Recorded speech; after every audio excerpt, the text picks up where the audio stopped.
सिंदखेड राजा तालुक्यातील अयोध्ये रेती वाहतूक कुणाच्या आशीर्वादाने दिवसाढवळ्या सुरू। बुलढाणा जिल्ह्याचे जिल्हाधिकारी किरण पाटील यांनी 1 महिना अयोध्ये रेतीची वाहतूक करणाऱ्यांना चांगला चोप दिला होता व त्यांनी धडाकेबाज कारवाईचे सत्र सुरू ठेवले होते। तसे आदेश सुद्धा संबंधित तहसीलदार यांना दिले होते, परंतु सिंदखेड राजा तालुक्यात अजूनही अयोध्ये रेती वाहतूक सुरूच आहे। ते सुद्धा दिवसाढवळ्या मालकावर पांगरा येथून विना नंबरचे टिप्पर ट्रक धावत असतात।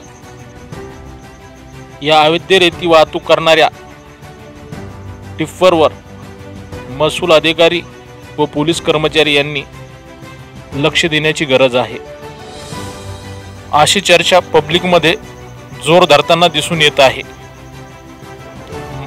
बुलढाणा चौफेर लाईव्ह न्यूज साठी गंगाराम उबाळे।